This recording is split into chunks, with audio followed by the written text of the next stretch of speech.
Theresa May. Thank you, Mr. Speaker. Can I first of all say to my right honourable friend that I don't envy him and the government the decisions that they're having to take and the difficult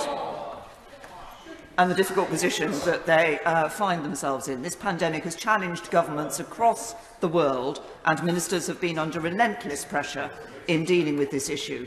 But just as ministers are making tough decisions, so are Parliament. And Parliament will make better decisions if it is fully and properly informed. I want to comment on the circuit breaker idea, because I looked at the SAGE paper of the 21st of September, and what was absolutely clear was this was not a 2 to 3 week circuit breaker, full stop, end of story.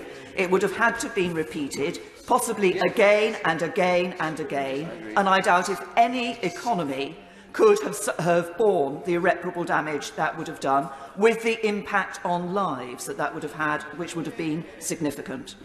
Of course, the government introduced the tiered approach, and I would echo the comments made by my right honourable friend, the member for the Forest of Dean, that one of the issues with the tiered approach is that we haven't had a proper analysis of how that has, the impact that has had.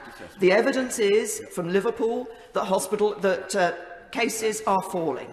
I raised this in a briefing the other day and was told that was because fewer students were coming forward to be tested. But when you look at the figures, actually the number of cases is falling across the age ranges. Yes. We need to have that proper assessment of how that tier system is working. But there are other examples of where figures have been used in a way that I think has been unhelpful to Parliament and to the public.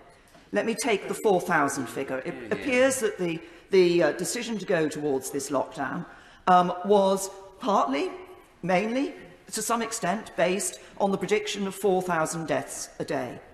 Yet if you look at the trajectory shown in that graph that went to 4,000 deaths a day, we would have reached 1,000 deaths a day by the end of October. Now, the average in the last week of October was 259 by my calculation. Each of those deaths is a sadness, and our thoughts are with the families. But it is not 1,000 deaths a day. So the prediction was wrong before it was even used. And this leads to a problem for the government, because for many people it looks as if the figures are chosen to support the policy rather than the policy being based on the figures. So we need these proper analyses. I say that to my right honourable friend. We need to know the details behind these models. We need to be able to assess the validity of those models. But there's one set of data that has not been available throughout, and that is a lack of data about the costs of the decisions that are being taken. Costs for non-COVID treatment in NHS, non-COVID deaths, domestic abuse, mental health, possibly more suicides, and of course costs to the economy.